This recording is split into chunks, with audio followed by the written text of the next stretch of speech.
मुल्क भर में कोरोना वायरस के केसेस में गुज़श्ता कुछ रोज से बतदरीज इजाफा सबके लिए तशवीश का बाइस बना हुआ है। माह जून में केसेस में कमी पर हम सब ने एहतियाती तदाबीर पर अमल करने में भी सुस्ती का मुजाहिरा किया, जिसके नतीजे में कोरोना वायरस की दीगर अक़साम के केसेस भी सामने आने लगे हैं। सवाल यह है कि क्या पाकिस्तान में इस वक्त इस्तेमाल होने वाली वैक्सीन कोरोना की इन मुख्तलिफ अक़साम के खिलाफ भी मौसर साबित होगी और हुकूमत इन अक़साम के फैलाव को रोकने के लिए क्या इक़दामात कर रही है। दूसरी जानिब अफगानिस्तान से इत्तेहादी अफवाज के इनखला का अमल 90% मुकम्मल हो चुका है, लेकिन अफगानिस्तान के सियासी मुस्तकबिल और इस्तेहकाम पर सवालात आज भी बरकरार हैं। तालिबान की जानिब से 200 से जायद अफगान अजला पर कब्जे के दावे किए जा रहे हैं। ऐसे में अफगानिस्तान का मुस्तकबिल क्या होगा, ये एक सवाल है। प्रोग्राम पाकिस्तान का सवाल में खुशामदीद, मैं हूं सादुल हसन। आज के प्रोग्राम में पाकिस्तान के चंद अहम सवालों पर एक नजर डाल लेते हैं। पाकिस्तान का पहला सवाल है, मुल्क भर में एक मरतबा फिर कोरोना केसेस में इजाफा, क्या हुकूमत कोरोना के फैलाव को रोकने के लिए सख्त इकदाम कर सकती है। पाकिस्तान का दूसरा सवाल है कि पाकिस्तान में कोरोना की नई अक़साम के वायरस की तशखीस, नई अक़साम में से कौन सी किस्म का वायरस ज्यादा खतरनाक है। पाकिस्तान का तीसरा सवाल है, अफगानिस्तान में तालिबान का 200 से ज्यादा इलाकों पर कब्जे का दावा, तालिबान का बढ़ता हुआ कंट्रोल खित्ते में क्या तब्दीली ला सकता है। इन तमाम अमूर पर हम आज के प्रोग्राम में बात करेंगे। सबसे पहले कोरोना वायरस के बढ़ते केसेस पर बात करेंगे। हमारे साथ मौजूद हैं पार्लिमानी सेक्रेटरी बराए सेहत डॉक्टर नौशीन हामिद साहिबा। डॉक्टर साहिबा, बहुत बहुत शुक्रिया वक्त देने के लिए। मैडम, मुल्क में एक मरतबा फिर कोरोना केसेस में इजाफा दिखने में आ रहा है। इस वक्त मुल्क में कोरोना केसेस की क्या सूरत हाल है? देखिए जी, इस वक्त जो हमने पिछले दिनों में बड़ी अच्छी खबरें सुनी थी कि हमारा पॉजिटिविटी रेशियो जो है वो 2 से नीचे चला गया था और बहुत सारे शहरों में 1% से भी नीचे चला गया था। अब जब से ये पाबंदियां जो हैं इनमें नरमी देखने की गई है, तो उसके बाद हम दोबारा से देख रहे हैं कि ये पॉजिटिविटी रेशियो 3 से ऊपर जा रहा है, जो कि एक बड़ी खतरनाक इंडिकेशन है कि अब ये दोबारा से जो है ये केसेस बढ़ना शुरू हो गए हैं। और मैं समझती हूँ कि इसकी वजह ये है कि पिछले दिनों हुकूमत ने जो पाबंदियाँ लगाई हुई थी, जिसमें एजुकेशनल इंस्टीट्यूशंस भी बंद थे, शादी हॉल्स बंद थे, मार्केट प्लेसेस की टाइमिंग्स को लिमिट किया गया था, ट्रांसपोर्टेशन के ऊपर बहुत सारी पाबंदियाँ थी, दफ्तरों में 50% अटेंडेंस थी। तो चूँकि ये तमाम पाबंदियाँ उठा ली गई हैं, पार्क्स खोल दिए गए हैं, इंडोर डाइनिंग खोल दी गई है, तो इसकी वजह से लोगों ने एहतियात को छोड़ दिया है। SOPs पे अमल दरामद किए बगैर जो है वो अब इन पब्लिक प्लेसेस पे जा रहे हैं, जिसकी वजह से ये इजाफा देखने में आ रहा है। और ये जो इजाफे का ट्रेंड है, अगर हम लोगों ने अभी भी एहतियात ना बरती तो ये हमें खतरनाक तरफ लेके जा रहा है जी, और हम चौथी लहर की तरफ जा सकते हैं। अच्छा डॉक्टर साहब, इस वक्त मुल्क में कितनी किस्म के वायरस मौजूद हैं, इसके कितने वेरिएंट्स हैं और हुकूमत इनके फैलाव को रोकने के लिए क्या काम कर रही है, और क्या पाकिस्तान में मौजूद वैक्सीन इनके खिलाफ कारआमद भी है? देखिए जी, जब भी कोई वायरस होता है, ये उसकी खासियत होती है कि वो अपनी शेप चेंज करता रहता है। वो ये वायरस की खासियत होती है कि वो अपने सर्वाइवल के लिए वो अपने फॉर्म्स चेंज करता है, जिसको हम वेरिएंट्स कहते हैं। तो इसी तरह कोरोना वायरस ने भी अपनी बहुत सारी शक्लें बदली हैं और बहुत सारे वेरिएंट्स जो हैं वो हमारे सामने आए हैं। आपके सामने UK का वेरिएंट आया था, आपके सामने साउथ अफ्रीका का आया था, इंडियन वेरिएंट आया था, अब एक डेल्टा वेरिएंट आया है। तो ये वेरिएंट्स जो होते हैं ये ओरिजिनल वायरस से थोड़ा सा फ़र्क होते हैं, पर अभी तक हमने ये देखा है कि जो ज़्यादातर वैक्सीन्स जो हैं वो इनके ऊपर असर कर रही हैं, इस तरफ से कि अगर वो बीमारी को टोटली अवॉइड नहीं भी करती तो बीमारी की इंटेंसिटी कम हो जाती है। हम लोगों को उसके लिए ज़रूरत नहीं पड़ती हॉस्पिटलाइजेशन की, या सीरियस तरफ नहीं जाती बीमारी। तो हल्के फुल्के सिम्टम्स के साथ जो है मेजॉरिटी केसेस जो है वो ठीक हो जाते हैं वैक्सीनेशन के बावजूद। मगर इस वक्त पाकिस्तान में जितनी वैक्सीन्स में इस्तेमाल हो रही हैं वो सब कारआमद हैं, उनके क्लिनिकल ट्रायल्स जो हैं वो कामयाब हुए हैं, उनका डाटा हमारे पास है और मैं समझती हूँ कि वो सब इफेक्टिव वैक्सीन्स हैं इंशाअल्लाह ताला। अच्छा डॉक्टर साहब, यहाँ पर यह भी बता दीजिएगा कि मुल्क में अब तक कितने अफराद की वैक्सीनेशन हो चुकी है और हुकूमत वैक्सीनेशन के अमल को तेज करने के लिए क्या इक़दाम कर रही है? देखिए, हुकूमत का टारगेट इस वक्त ये है कि हमने 2021 के आखिर तक अपनी 7 करोड़ आवाम को वैक्सीनेट करना है, और ये तादाद वो तादाद है जो कि अगर हम वैक्सीनेट करने में कामयाब हो जाते हैं तो हम एक हर्ड इम्यूनिटी को अचीव कर लेंगे। और हर्ड इम्यूनिटी अचीव करने का मकसद ये है कि हम अपने फैलाव को जो है वायरस के वो रोक सकते हैं। तो इस वक्त आपके सामने ही है कि तकरीबन 1.5 से 2 करोड़ के दरमियान लोगों को जो है वो वैक्सीनेशन लग चुकी हुई है। इनमें से बहुत सारे वो हैं जिनकी दोनों डोजेस भी पूरी हो चुकी हुई हैं। और अब जो हमारी कैपेसिटी है, आप देख रहे हैं कि मास वैक्सीनेशन सेंटर्स खुल गए हुए हैं और इस वक्त कोई 2,500 के करीब वैक्सीनेशन सेंटर्स पूरे पाकिस्तान में काम कर रहे हैं और कैपेसिटी जो है वो तकरीबन 4 लाख को भी हम क्रॉस कर गए हैं पर डेली वैक्सीनेट करने की।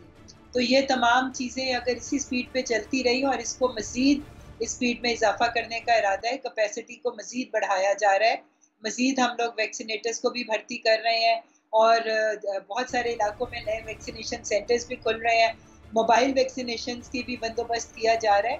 तो इंशाल्लाह ताला छोटे शहरों में भी DHQs वगैरह में भी इसका दायरा कार फैलाया जा रहा है।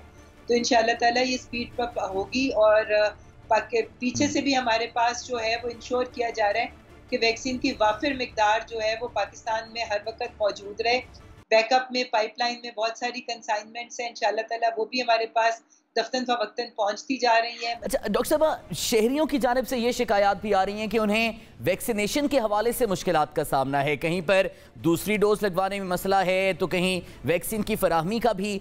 तो हुकूमत इन मसाइल के हल के लिए और इन शिकायत के हल के लिए क्या कर रही है? देखिए जी, पीछे 2-1 दिन के लिए मैं समझती हूँ कि थोड़ा सा एक इशू आया था कि हमारे पास वैक्सीन की जो कंसाइनमेंट आनी थी उसमें 2-1 दिन की डिले हुई थी, मगर वो मसला 2 दिन से ज़्यादा नहीं रहा था और वो फौरी तौर पे हल कर दिया गया था। अब इस वक्त सिचुएशन ये है कि हमारी जो वैक्सीन की पीछे से जो हमारी कंसाइनमेंट्स हैं वो हमारे पास बिल्कुल पूरी हैं। ओवरसीज़ पाकिस्तानियों को मसले आ रहे थे, उनके लिए भी मसला हल कर दिया गया है और हमारे पास मॉडर्ना वैक्सीन की 25 लाख खुराकें पहुँच गई हैं, जो कि ओवरसीज़ पाकिस्तानियों को उसमें जिन्होंने बाहर ट्रैवल करना है, वर्क परमिट्स हैं जिनके पास या जिनके पास स्टूडेंट वीज़ाज़ हैं, उन तमाम लोगों को ये वाली वैक्सीन लग रही है। और उसके अलावा सिर्फ लोगों को सेकंड डोज के बारे में मैं थोड़ी सी क्लैरिफिकेशन दे दूं कि पहले ये 3 हफ्ते के गैप से लग रही थी, अब ये 6 हफ्ते के गैप से लग रही है। इसलिए लोग 3 हफ्ते समझ के वैक्सीनेशन सेंटर पे जाते हैं तो उनको रिफ्यूज़ होता है, क्योंकि अब वो पॉलिसी चेंज कर दी गई है, सेकंड डोज जो है वो 6 हफ्ते के बाद लगेगी। तो जब ये लोग 6 हफ्ते के बाद जाएंगे तो इनको ऑटोमेटिकली लग जाएगी। बिल्कुल सेकंड डोज की किसी किस्म की शॉर्टेज नहीं है, सिर्फ पॉलिसी में चेंज आया है कि 3 हफ्ते के बजाय 6 हफ्ते लग रही है। और इसमें ये भी वाज़ेह कर दूं कि किसी किस्म का कोई नुकसान नहीं है, बल्कि बाज़ रिसर्चर्स ने ये भी बताया है कि ये जब गैप ज़्यादा होता है तो इम्यूनिटी ज़्यादा स्ट्रॉन्ग बिल्ड होती है। तो ये लोगों को बस इंफॉर्मेशन है कि जिस डेट पे उनको पहली डोज लगी है उसके 6 हफ्ते के बाद वो अपने सेंटर पे जाएं, उनको बिला किसी प्रॉब्लम के वैक्सीन लग जाएगी। अच्छा डॉक्टर साहब, ये भी बता दीजिएगा कि एयरपोर्ट्स और बॉर्डर पर कोरोना की रोकथाम और SOPs पर अमल दरामद करने के लिए फिर हुकूमत की जानिब से इस वक्त क्या इक़दाम किए जा रहे हैं? देखिए जी, एयरपोर्ट्स के ऊपर इस वक्त जो भी फ्लाइट यहाँ पहुँचती है उन सारों के लिए ये मैंडेटरी है कि वो कोरोना नेगेटिव का टेस्ट जो है उसकी रिपोर्ट लेकर आएँ। उसके बाद एयरपोर्ट्स के ऊपर भी उनकी वो रैपिड एंटीजन टेस्ट जो है उसकी सहूलत मौजूद है, वहाँ पर उनका दोबारा से टेस्ट होता है नेगेटिव रिपोर्ट के बावजूद, और उसके अंदर फिर जो भी ट्रेस होता है उसको फौरी तौर पे जो है वो आइसोलेशन के लिए रेकमेंड कर दिया जाता है। और बिल्कुल स्ट्रॉन्ग चेक एंड बैलेंस है तमाम एयरपोर्ट्स के ऊपर।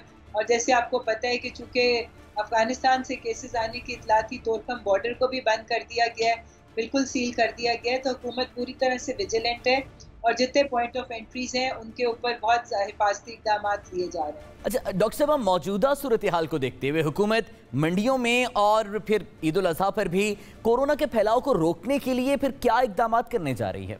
देखिए, सबसे पहले तो ये है कि जो मवेशी मंडियाँ हैं उनके लिए डायरेक्शन दी गई है कि वो तमाम शहरों से बाहर लगाई जाएंगी। उसके बाद जाहिर है कि उसके लिए भी SOPs जो हैं वो डायरेक्शंस दी गई हैं कि उन मंडियों को भी किस तरह लगाया जाना है, वहाँ पे जो ग्राहक जाएंगे उन्होंने किस SOPs के साथ जाने हैं। और लोकल इंतज़ामिया इस तमाम प्रोसेस को ओवरसी कर रही है और विजिलेंट है और वो देख रही है कि वहाँ पर मंडियों के अंदर भी SOPs जो है उसके ऊपर सख्ती से अमल दरामद कराया जाए। और बाज़ारों के अंदर भी जिस तरह से लोकल इंतज़ामिया मुतहर्रिक है और जो दुकानें जो हैं वो SOPs पे अमल दरामद नहीं करी, क्योंकि ईद का वक्त है, लोग ज़ाहिर शॉपिंग्स के लिए भी निकलेंगे, तो वहाँ पर भी दुकानें सील भी की जाती हैं, मार्केट्स के ऊपर बाकायदा छापे पड़ते हैं और जहाँ पर भी SOPs की खिलाफ वर्जी नज़र आती है, रश होता है दुकान में, फिजिकल डिस्टेंसिंग नहीं होती, मास्क का इस्तेमाल नहीं होता, उन तमाम जगहों के ऊपर जो है वो फिर फाइन भी किए जाते हैं और दुकानें सील भी की जाती हैं। ठीक है, बहुत बहुत शुक्रिया डॉक्टर नौशीन हामिद साहब, हमारे साथ आप मौजूद थी। नाज़रीन, हुकूमती मौक़िफ़ से हमने आपको आगाह किया, हुकूमती इक़दामात हम जान रहे थे डॉक्टर नौशीन हामिद साहिबा से। अब कोविड की मौजूदा सूरत हाल पर माहिरीन सेहत क्या कहते हैं और उनके मुताबिक हमें अभी भी कौन सी एहतियाती तदाबीर पर अमल करना है, ये हम जान लेते हैं। हमारे साथ मौजूद हैं secretary general Pakistan medical association माहिर सेहत डॉक्टर कैसर सज्जाद साहब। डॉक्टर साहब, बहुत बहुत शुक्रिया सर वक्त देने के लिए। अब इस वक्त जो एक तशवीशनाक सूरत हाल है कि पाकिस्तान में जो दीगर वेरिएंट्स हैं कोविड के, जिसमें डेल्टा इंडियन वेरिएंट है, बीटा जनूबी अफ्रीकन है और अल्फा UK वेरिएंट है, इसके भी कुछ केसेस सामने आए हैं। अब ये बताइएगा कि इनमें से सबसे खतरनाक कौन सा वेरिएंट है और कौन सी वैक्सीन उस पर असर नहीं कर पाती? देखिए, इनमें से जो सबसे खतरनाक वेरिएंट है वो तो इंडियन वेरिएंट्स है, और चूंकि इंडियन वेरिएंट्स इन तमाम जो दूसरे वेरिएंट्स का जिसका जिक्र किया आपने, और साथ साथ ब्राज़ीलियन वेरिएंट्स भी हैं, उन सब से म्यूटेट होके बनता है। और आपने देखा कि इसकी जो प्रॉब्लम इसने जो की है या तबाही मचाई है, वो पिछले महीनों में इंडिया के अंदर बहुत सख्त आपने देखा कि केसेस और बहुत ही तशवीशनाक सूरत हाल रही, और काफ़ी लोग वहाँ इंतकाल कर गए भारत में। और इंडियन वेरिएंट्स का एक प्रॉब्लम ये भी है कि बहुत तेज़ी से चूंकि ये फैल जाता है और सिम्टम्स ज़रा सा देर से मालूम होता है लोगों को। और जब लोग, चूंकि हमारे यहाँ एक रवैया ऐसा होता है कि जब तक कोई बात थोड़ी सी बढ़ ना जाए तब तक वो डॉक्टर से मशवरा नहीं करते हैं। तो यहाँ पर इंडियन वेरिएंट्स में ये प्रॉब्लम है कि जब आपको खांसी ज़्यादा होती है या सांस में थोड़ी प्रॉब्लम होती है, फिर आप डॉक्टर के पास जाते हैं तो ये डॉक्टर कहता है कि आपका तो आधा फेफड़ा जो है वो इन्फेक्टेड हो चुका है। तो ये सीरियस बात होती है। लिहाजा इसीलिए हम कहते हैं कि ये वेरिएंट जो है, डेल्टा वेरिएंट्स और इंडियन वेरिएंट्स, ये more dangerous as compared to the other one. दूसरा जो आपका सवाल है कि कौन सा वैक्सीन है या सारे वैक्सीन हैं, तो अनफॉर्चुनेटली अब तक जो रिसर्च में और जो डाटा कलेक्ट हो रहा है, अब तक वो चल रहा है, तो उसमें जो है वो इस पे काम हो रहा है। लेकिन एक वैक्सीन शायद ऐसी है जो कि वो वैक्सीन जो है इसके खिलाफ अपना असर करती है या अपना असर दिखाती है। लेकिन मैं समझता हूँ कि आगे चल के ये तमाम वायरसेस के खिलाफ जो है, ये तमाम हमारे जो वैक्सीन्स हैं, ये कारआमद साबित हो जाएगी। सिर्फ उसमें साइंसदान ने ये प्रूफ करना है कि क्या ये जो 2 डोज लग रही है उसके बाद तीसरा डोज भी लगाना पड़ेगा, या 6 महीने बाद या साल के बाद, या ये जो 2 डोज लगी यही काफ़ी होगा। सिर्फ ये इस पे साइंसदानों ने हमें बताना है। लेकिन मैं समझता हूँ कि इन तमाम बातों से जो एक बात बहुत इंपॉर्टेंट है कि आपको अगर वैक्सीन लग भी जाती है तो भी आपको SOPs को फॉलो करते रहना है। अच्छा डॉक्टर साहब, यहाँ पर जरा हमें ये भी गाइड कीजिएगा कि आप जिक्र कर रहे थे कि डेल्टा वेरिएंट जो इंडियन वेरिएंट है वो ज़्यादा खतरनाक है, और फिर आपने ये भी जिक्र किया कि उसका स्प्रेड ज़्यादा है, सिम्टम्स देर से आते हैं, और जनरली जब हम डॉक्टर के पास जाते हैं तब तक खुदा न खासा डैमेज ज़्यादा हो चुका होता है। तो बतौर ENT स्पेशलिस्ट आप क्या एडवाइस करेंगे कि कौन से ऐसे सिम्टम्स हैं जो इनिशियल हैं, जब वो आते जाएँ तो फिर इसको सीरियस लेना चाहिए और फिर डॉक्टर से रुजू करना चाहिए? मैं समझता हूँ कि ये बहुत इंपॉर्टेंट सवाल है आपका, बहुत अच्छा सवाल है। और इसमें अक्सर हम बताते हैं, लोगों को अवेयर करते हैं कि देखिए, कोई भी बीमारी हो उसको शुरू दिन से सीरियसली उसको टेकअप करना चाहिए। ये चूंकि एक पेंडेमिक है, एक वबा है, और हम देख रहे हैं कि इसमें बहुत सारे लोग बहुत परेशानियों में मुब्तला होते हैं और बहुत सारे लोग इंतकाल भी कर जाते हैं। लिहाजा इसमें बॉटम लाइन ये है कि जब आपको बुखार हो, अगर बुखार नहीं हो रहा है, आपको नज़ला ज़ुकाम, गला ख़राब हो रहा है, खांसी हल्की सी हो रही है, या आपका जिस्म टूट रहा है, या दिन में किसी वक्त बुखार हुआ फिर आप ठीक हो जाते हैं, तो इस सूरत हाल में आपको चाहिए कि आप बेड रेस्ट करें। आप इस सूरत हाल में आप भाग दौड़ ना करें और अच्छी ग़िज़ा का इस्तेमाल करें। जब आप रेस्ट करें तो पानी का इस्तेमाल ज़्यादा करें और अच्छी ग़िज़ा का इस्तेमाल करें, तो आपकी क़ुव्वत मदाफ़ियत बढ़ जाएगी। लेकिन अगर आप समझते हैं कि दूसरे तीसरे दिन आपकी जो शिद्दत है, जो भी आपको सिम्टम है, उसमें कुछ इजाफा हो रहा है, तो यकीनन आपको डॉक्टर से रजू करें। इंग्लैंड की एक रिसर्च है जिसमें यह स्टडी की गई है कि जो फाइजर वैक्सीन है वो इस वायरस के खिलाफ सबसे ज़्यादा मौसर है, लेकिन ये भी कहा गया है कि नई जो वेरिएंट्स हैं उनके खिलाफ फाइजर ज़्यादा मौसर साबित नहीं हो रही। तो इस सूरत हाल में इस खतरनाक वायरस से फिर कैसे निपटा जाए तावक्ते के ऐसी वैक्सीन भी सामने आए जो इन नए वेरिएंट्स के खिलाफ भी उतनी मौसर हो सकें? जी हाँ, मैंने इसीलिए ये बात कही है।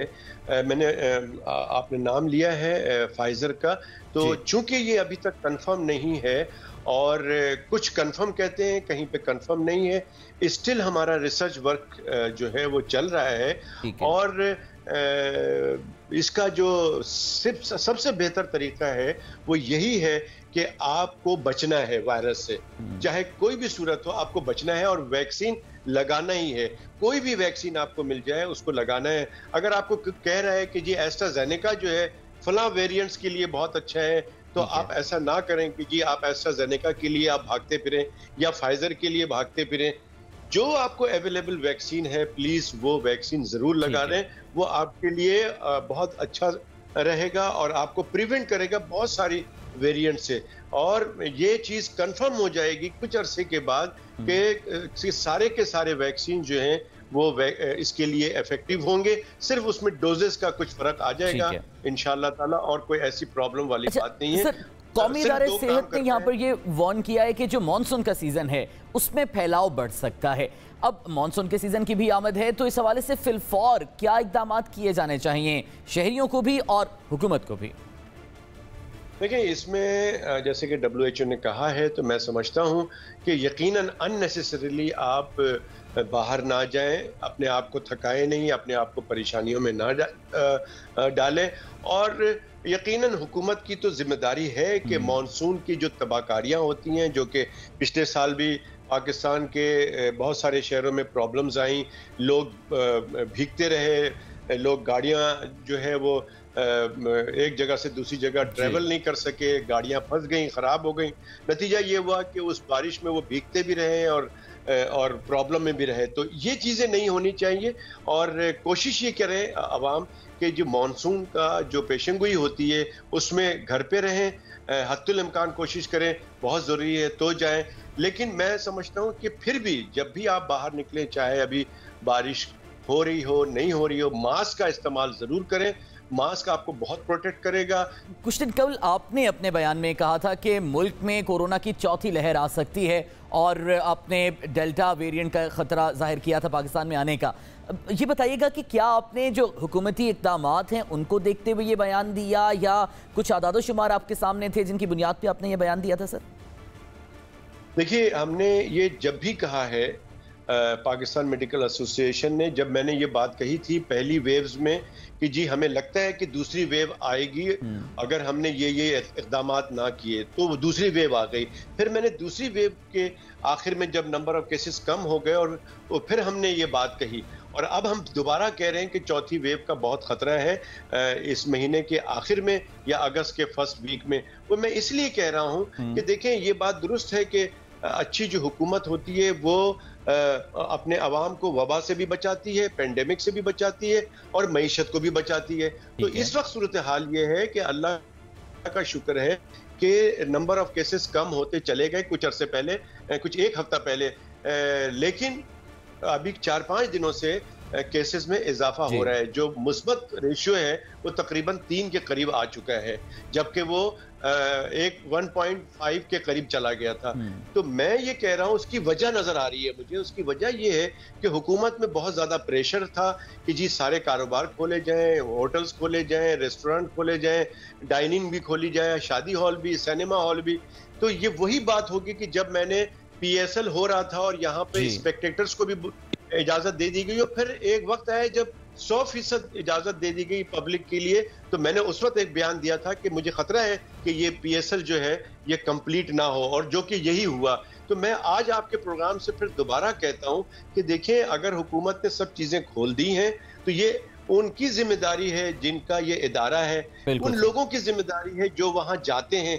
तो आप अगर एहतियाती तदाबीर अपनाते रहें, मास्क लगाते रहें, डिस्टेंस रखें, जो भी एहतियाती तदाबीर बताई जा रही हैं, तो मैं समझता हूं कि तमाम सिस्टम, तमाम कारोबार ऐसे ही चलता रहेगा। लेकिन अगर ऐसा नहीं किया गया तो हुकूमत की जिम्मेदारी है कि इस पे सख्ती से अमल दरामद कराएं, और अगर हुकूमत नहीं कराती है तो जैसा मैं कह रहा हूं कि हमें फिर फोर्थ वेव्स के लिए तैयार रहना चाहिए, और वो बकरीद के फौरन बाद या अगस्त के फर्स्ट वीक में बहुत ज्यादा चांसेस है। सिर्फ और सिर्फ सख्त से सख्त एहतियाती तदाबीर इख्तियार करके ही इस खतरे से बचा जा सकता है। बहुत बहुत शुक्रिया डॉक्टर कैसर सज्जाद साहब, हमारे साथ आप मौजूद थे और इस इशू पर अपनी माहिराना राय से हमें आगाह करें। नाज़रीन, दीगर मामलात भी हैं जिन पर हम बात करेंगे इस ब्रेक के बाद।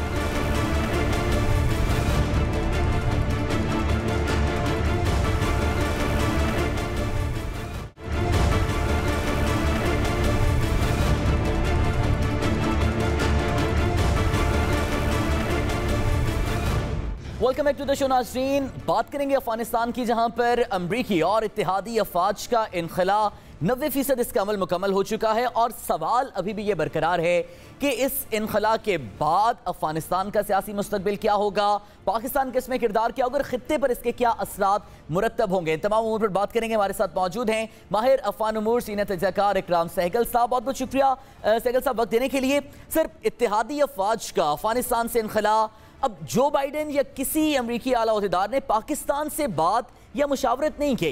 अब माजी में पाकिस्तान अफगान जंग में अमरीका का हम इत्तेहादी भी रहा है, अमरीका के इस रवैये की वजह क्या है?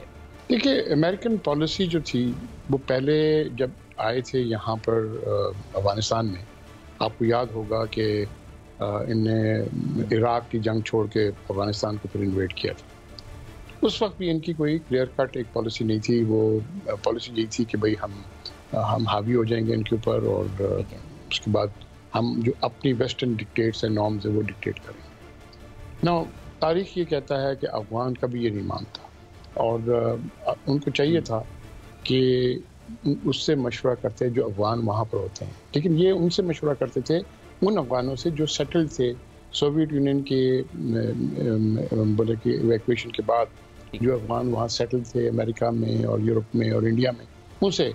और वो तो चाहते थे कि अमेरिकन वापस आएँ और अमेरिकन हावी हों। ना नेचुरली एक दफ़ा वो जंग के अंदर मुलविस हो गए तो उनके लिए बड़ी फिर मुसीबत थी कि उस जंग का रुख बदलना, और नेचुरली वो स्टेक होल्डर्स तो बात करने के लिए तैयार नहीं थे। बस वो तैयार थे सुनने के लिए वही बात जो उनकी जो वो लोग जो इंटरेस्टेड पार्टीज थे, मोटिवेटेड पार्टी थे, जो खाली मेजर मैं समझता हूँ कि काबुल के अंदर हावी थे, बाकी इक्का दुक्का उनके गवर्नर वगैरह इधर उधर थे। मगर सबसे बड़ी बात ये थी इंडिया की रोल।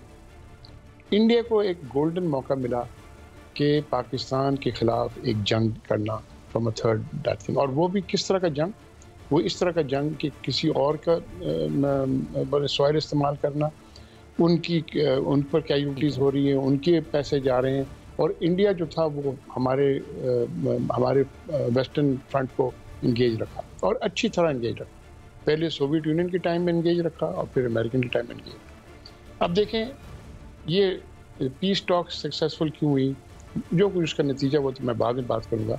इसलिए हुई कि इंडिया की रोल उसमें से ख़त्म हो गई। इंडिया बिल्कुल नहीं चाहता था कि, वो चाहता था ये जंग जारी रहे, क्योंकि इंडिया की अपनी कोई क्या थी। वो हर वक्त बोलते जी हमने $2 बिलियन स्पेंड कर दिया।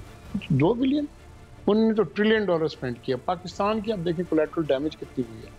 पाकिस्तान के अगर आप आज भी ले लें कि 3 मिलियन रेफ्यूजीज रहते हैं, तो आप डेली उनका खर्चा आप सोच लें, उनका खुराक के ऊपर खाली सोच लें कितना होता है। तो मैं समझता हूँ कि अमेरिकन को जब तक वो फॉरेन पॉलिसी की तरह प्रॉपर्ली इंगेज नहीं करते पाकिस्तानी को, लेकिन अच्छा सर, महकमा दिफा पेंटागन के तर्जुमान ने यह कहा है कि अफगानिस्तान से अमरीकी फौज की वापसी का अमल 90% मुकम्मल हो गया है। अब अफगानिस्तान के हवाले से अमरीका की स्ट्रेटजी क्या है? देखिए, उनकी स्ट्रेटजी जो थी वो दूसरी स्ट्रेटजी ये थी कि वो अफगानिस्तान में नहीं रह के, अफगानिस्तान सॉइल में नहीं रह करके वो अफगानिस्तान को इन्फ्लुएंस कर दे। उनकी बोलते ना एक होप था कि अफगानिस्तान आर्म फोर्सेस 20 साल के अंदर उन्होंने इतना ट्रेन कर लिया था कि अफगानिस्तान आर्म फोर्सेस उनको वो उनकी पॉलिसीज़ को बोलते कि एग्जीक्यूट करता। लेकिन अफगान आर्म फोर्सेस तो तारीख की बात है, सोवियत यूनियन ने इतनी बड़ी आर्म फोर्सेस बनाई थी, जब वो पहले नॉर्दर्न अलायंस के साथ मेल्ट हो गए, जब इन्होंने हावी किया, तालिबान ने हावी किया, वो तालिबान को ज्वाइन कर दिया। अभी यही हो रहा है। अब देखें, लड़ाई कम हो रहा है, peaceful hand over of arms and ammunition ज़्यादा हो रहा है। जी सर, ये भी फिर बताइएगा कि आपके तर्जिए में इत्तेहादी अफवाज के इनखला के बाद अफगानिस्तान का मुस्तकबिल क्या होगा? देखिए, अगर जो मुझे मिल रहा है कि तालिबान जनरली वो चाहते हैं कि एक कोएलिशन गवर्नमेंट बने, वो चाहते हैं कि इतना तबाह हो गया अफगानिस्तान, वो चाहते हैं कि कुछ पीस स्टेबिलिटी से अफगानिस्तान की मुस्तकबिल बढ़े।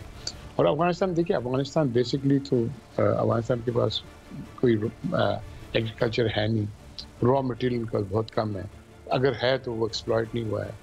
वो ज़्यादातर उनकी ट्रांजिट ट्रेड्स हैं जो उनको देती है, कुछ रकम देती, रेवेन्यू देती है। अगर गैस पाइपलाइंस के थ्रू आ जाए, रेल लाइन ठीक हो जाए, रोड्स काम करने शुरू, तो उनको उससे उनको एक तरह का एक मिलेगा, जिस तरह वो पहले करते थे। जब एक प्रेडेटर नेशन थी, वो वेट करते थे कि तारीख में 2, 3, 400 के 1000 साल पहले वही चीज़ हो रही थी, जो भी गुजरता था उससे वो ऑक्ट्रॉय ले लेते थे, टैक्स ले लेते थे। तो मैं समझता हूँ कि अभी अगर वो रियली इंगेज करें, अगर जो तालिबान, अगर मुझे लगता है मेच्योरिटी आई भी उनमें, अभी भी उन्हें देखिए मेच्योरली वो कर रहे हैं, वो ऐसे होल आउट अटैक्स नहीं कर रहे, वो डिस्ट्रिक्ट बाय डिस्ट्रिक्ट वो कर रहे हैं। और दूसरी बात ये कर रहे हैं कि ब्लड शेड नहीं कर रहे, वो कोशिश ये कर रहे हैं कि आप पीसफुली हैंड ओवर करें, हमें आप अपना वो कर दें, हम आपको कुछ नहीं बोलेंगे। किसी एक भी अफगान सोल्जर को उन्होंने अभी तक कत्ल इस तरह नहीं किया है लड़ाई के बगैर कि भाई आप करें। तो ये मेच्योरिटी है। आप देखते हैं मेच्योरिटी, जब ये अमन आता है तो मेच्योरिटी कहाँ तक रहती है। ठीक है। अच्छा सर, एक तरफ तालिबान मुज़ाकरात की बात कर रहे हैं, अब दूसरी तरफ उन्होंने अफगानिस्तान में अपनी कार्रवाइयाँ भी जारी रखी हुई हैं। तालिबान की वाज़ेह पॉलिसी क्या है? देखिए, ये तो आप जितनी भी बातें कर लें, नेगोशिएशन टेबल पर बात करें, और at the end of the day Taliban की ऑब्जेक्टिव्स क्या थी? ऑब्जेक्टिव्स ये थी कि रूल करें। आप देखें इस दफ़े क्या कर रहे हैं वो, इस दफ़े उनकी ज़्यादा जो उनकी जोर है वो नॉर्दर्न एरिया में, आप उज़्बेक के इलाके में, जो टेक्निकली उज़्बेक्स और ताजिक्स का इलाका है, वहाँ पर देखिए आपको उनको इवन बॉर्डर सील करना पड़ा, रशिया को आके मदद करना पड़ा है उज़्बेकिस्तान को कि बॉर्डर सील करे। तो इस दफ़े वो बड़े बोलते हैं ना कि एक मैच्योरली एक प्लान कर रहे हैं। अच्छा सर, गुज़श्ता दिनों वज़ीर-ए-आज़म इमरान खान ने यह बयान दिया है कि अफगानिस्तान की सूरत हाल पर भारत लूजर है और अमेरिका कंफ्यूज है। क्या आप वज़ीर-ए-आज़म के इस बयान की आप वजाहत करेंगे? देखिए, भारत तो बहुत बड़ा लूजर है जी। भारत के लिए तो एक बना बनाया प्लेटफॉर्म 30 साल से, जिस पर पाकिस्तान को वो लिथाड़ रहा था, पाकिस्तान के अंदर टेररिज्म बढ़ा रहा था, पाकिस्तान के खिलाफ वो फॉल्स फ्लैग ऑपरेशन करता था, पाकिस्तान के खिलाफ पाकिस्तान को बोलता था पाकिस्तान से टेररिज्म। पाकिस्तान वो तो ख़त्म हो गया ना, उनका एक बना बनाया एक गेम ख़त्म हो गया 30 साल के बाद। उन्हें तो एक जंग लड़ी है पाकिस्तान के खिलाफ, चीपेस्ट जंग हिस्ट्री, सोवियत लाइव्स, उसके बाद अमेरिकन लाइव्स, और American money and Soviet money उससे पहले, और सबसे ज़्यादा कोलैटरल डैमेज था अफगानिस्तान। सबसे बड़ा लूजर यहाँ पर इंडिया है। इंडिया से पूछे ना, आप इतना प्यार करते हैं अफगानिस्तान को, 10,000 रिफ्यूजीज तो लाके दिखाए हमें, हम तो 3 मिलियन रिफ्यूजीज हमारे साथ बैठे हुए हैं। इंडिया को इतना प्यार करते हैं, उनको अपने शहरों में तो आने दें, अफगान को किसी को सेटल तो होने दें, उनको भी नहीं सेटल होने देते। देखिए, ये इन लोग ने अपने प्रोपेगेंडा के थ्रू बड़ा इन्फ्लुएंस किया हुआ था अमेरिका को, यूके को, इधर उधर, वो भी अपने इंटरेस्ट के खातिर वो भी इनकी बात मान लेते थे। लेकिन अमेरिका डेफिनेटली कंफ्यूज है, अमेरिकन को समझ नहीं आ रही, बिकॉज अमेरिकन को पता है कि वो अब इन्फ्लुएंस नहीं कर सकेगा अफगान के अंदर, उसकी इन्फ्लुएंस नहीं। क्यों? क्योंकि मेन प्लेटफॉर्म पाकिस्तान है और या ईरान है। मेन प्लेटफॉर्म पाकिस्तान ईरान है। इवन उज़्बेकिस्तान या किर्गिस्तान या कजाकिस्तान कोई भी उनको तैयार नहीं है अभी कोई बेस देने के लिए या प्लेटफॉर्म देने के लिए। तो किस तरह करेगा? जिस तरह वो करता था ड्रोन स्ट्राइक्स दूर दूर से, वो भी ड्रोन के लिए भी तो आपको बेसिस चाहिए। तो जब बेसिस आपको नहीं मिलेंगे तो आप क्या उसको इन्फ्लुएंस करेंगे?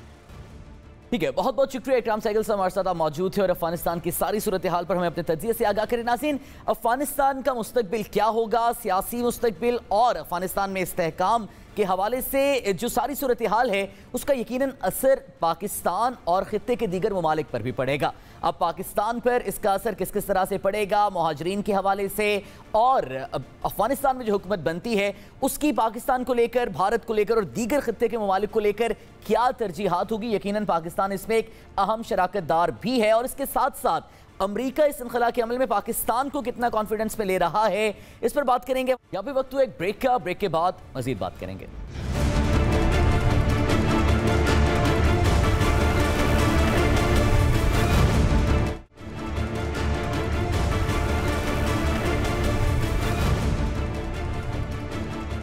Welcome back to the show नाज़रीन। प्रोग्राम में गुफ्तगू का सिलसिला आगे बढ़ाएंगे। हमारे साथ मौजूद हैं सीनियर तज्ज़ियाकार इम्तियाज़ गुल साहब। बहुत बहुत शुक्रिया इम्तियाज़ गुल साहब वक्त देने के लिए।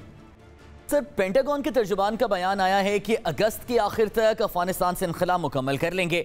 अब अभी तक अफगानिस्तान से इनखला की खबरें तो आ रही हैं, लेकिन अफगानिस्तान के मुस्तकबिल के हवाले से कोई प्लान सामने नहीं आ रहा। इसकी क्या वजह है सर? देखिए, अफगानिस्तान के हवाले से जहाँ तक अमेरिका का ताल्लुक़ है, एक बहुत वाज़ेह रोड मैप दिया जा चुका था पहले ही से, और फिर अप्रैल में सदर जो बाइडन ने ऐलान कर दिया कि बकौल उनके सितंबर से बहुत पहले अक्सर फ़ौजी वापस अमेरिका पहुंच जाएंगे। अब उस वादे पे उन्होंने बिल्कुल अमल दरामद किया, और आप फिर बाद में 4 जुलाई जो कि अमेरिका का यौम आज़ादी होता है, ये भी कहा गया कि उससे पहले ये काम मुकम्मल कर लिया जाएगा। तो अब ले दे के कुछ 650 के करीब अब फ़ौजी बाकी रह गए हैं। और हम बड़ी दिलचस्प बात यह है कि बागराम एयर बेस जो कि तकरीबन 50-55 किलोमीटर शिमाल में है काबुल के, वो भी बड़ी खामोशी से अमरीकी अफवाज ने खाली किया चंद दिन पहले। तो इस हवाले से अमरीकी बहुत क्लियर हैं, उन्होंने सितंबर से पहले अफ़गानिस्तान से इनखला करना है। अच्छा इम्तियाज़ गुल साहब, ये तो हमेशा कहा जाता है कि पाकिस्तान पर भी अफगानिस्तान में जो भी हालात होंगे असरअंदाज होंगे। फिर हमें ये वाज़ेह कीजिएगा कि अफगानिस्तान में अमन और एक मजबूत हुकूमत की तश्कील पाकिस्तान के लिए कितनी ज़रूरी है? देखिए जी, अफ़गानिस्तान में अमन पाकिस्तान के लिए उतना ही ज़रूरी है जितना मेरे अपने घर के इर्द गिर्द जो घर मौजूद है वहाँ पे अमन ज़रूरी है। अगर अफ़गानिस्तान में हालात मुसलसल ख़राब रहे तो जाहिर है उसका बराह रास्त असर बिज़नेस पे पड़ता है, इक़्तिसादी सरगर्मी पे पड़ता है। और अगर इक़्तिसादी सरगर्मी वहाँ पे नहीं होगी, मार धाड़ शुरू, खाना जंगी अगर शुरू हो जाए, तो बहुत सारे ऐसे लोग हैं जो इस वक्त मौजूदा निज़ाम का हिस्सा हैं, वो फिर जान बचाने के लिए या पाकिस्तान आएंगे या ईरान जाएंगे। और इसका ये मतलब है कि पाकिस्तान मुसलसल बैन-अक़वामी ख़बरों में भी रहेगा, या हमारे ऊपर सियासी, समाजी और इक़्तिसादी दबाव भी जारी रहेगा। तो सर, यहाँ पर आप भी अपनी राय दे दीजिए कि अगर अफ़गानिस्तान के हालात इतने ख़राब होते हैं कि हमें मुहाजिरीन को भी यहाँ पर फेस करना पड़ सकता है, तो क्या इस हवाले से पाकिस्तान की पॉलिसी क्या है? क्या हमारी गवर्नमेंट मुहाजिरीन का ये बोझ उठाने की मुतहम्मिल हो सकती है? आप इस पर क्या कहेंगे? देखिए, पाकिस्तान ने तो बहुत अरसे से अफ़गान मुहाजिरीन का बोझ बर्दाश्त किया। अब यही ख़दशे हैं एक बार फिर, और कि किस तरह अगर 2, 4, 8, 10, 15 लाख लोग और आ गए पाकिस्तान, तो पहले ही से हमारा एक दबाव का शिकार निज़ाम है, चाहे वो तालीम है, चाहे सेहत का निज़ाम है, चाहे हमारी इक़्तिसादी सूरत हाल है, रोज़गार के हालात अच्छे नहीं हैं। तो इन तमाम चैलेंजों में, इन तमाम प्रेशर्स में दोबारा इजाफ़ा होगा। और शायद इसी वजह से वज़ीर आज़म इमरान ख़ान ने चंद दिन पहले ये बात की है कि हो सकता है अफ़गान मुहाजिरीन के लिए ईरान का मॉडल इख्तियार किया जाए। ठीक है। अच्छा इम्तियाज़ गुल साहब, ये सारी सूरत हाल जो आप हमें बता रहे हैं, इसको देखते हुए रवां साल के अख्ताम तक आप अफ़गानिस्तान की सूरत हाल को कैसे देखते हैं? फिर इस वक्त जो हालात हैं अफ़गानिस्तान के मैदान जंग में, उसकी बुनियाद पे बहुत मुश्किल है कहना कि आइंदा 4-5 महीने में क्या सूरत हाल होगी। तमाम तर दारो मदार इस अमर पे है कि सदर अशरफ गनी, जिन्होंने एक बार फिर इस सूरत हाल का ज़िम्मेदार पाकिस्तान और तालिबान को करार दिया है, कि वो किस अंदाज़ में आगे चलना चाहते हैं, तालिबान को साथ लेके चलना चाहते हैं, उनकी शराकत से कोई अबूरी हुकूमत का हिस्सा बनना चाहते हैं, और ये कि किस हद तक अफ़गान अफवाज और पुलिस इस तमाम तर सूरत हाल में सरवाइव कर पाएंगी। आइंदा चंद हफ्ते इंतहाई अहम हैं। ठीक है, बहुत बहुत शुक्रिया इम्तियाज़ गुल साहब, हमारे साथ आप मौजूद थे और सारी सूरत हाल पर हमें अपने माहिराना राय और तज्ज़िये से आगाह करें। नाज़रीन, प्रोग्राम पाकिस्तान का सवाल से मुझे इजाज़त दीजिए। पाकिस्तान के दीगर सवालों के साथ आपकी खिदमत में दोबारा हाजिर होंगे अल्लाह ने के बाद।